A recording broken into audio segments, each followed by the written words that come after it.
can have my mic.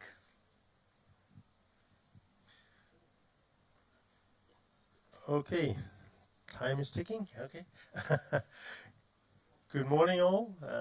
Nice to be here. Nice to see you all here. I will, give some introduction on some work that we do, but also a bit more generally talk about properties of perovskites, what materials and processes can be used, a bit on stability, and at the end, a short flavor of tandem developments, but you will see much more on that in the next few days, so I would not go too much in details on all of these things.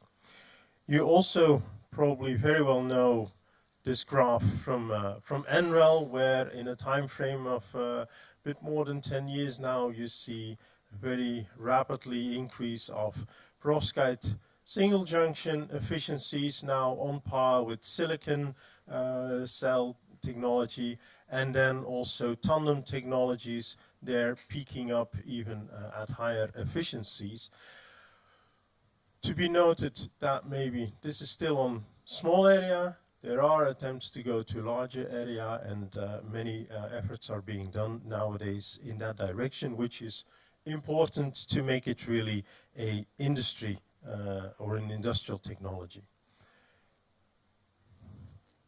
I guess not too much to mention about this either. The structure of the perovskite, the hybrid halide perovskites, the center metal atoms surrounded by halides, and then stabilized with methyl ammonium, formamidinium, or cesium in this center.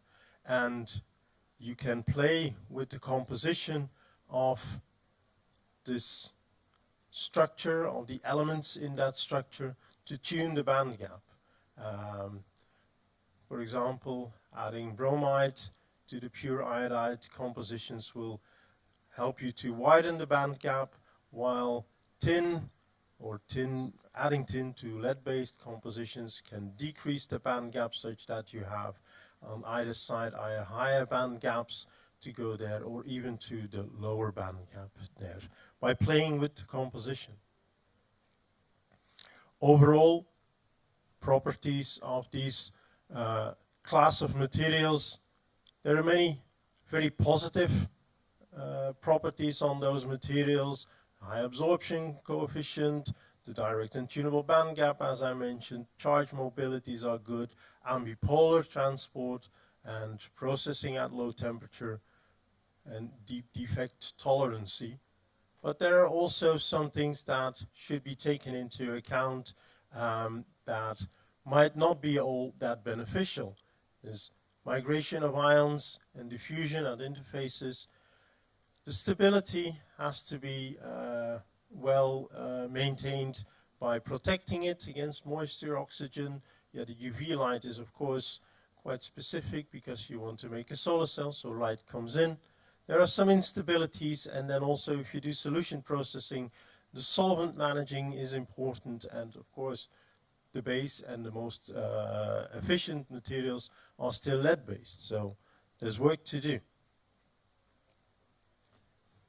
Here is already quite some time ago some standard properties described for, in that case, the methyl ammonium lead iodide based composition, where you can see a very steep absorption,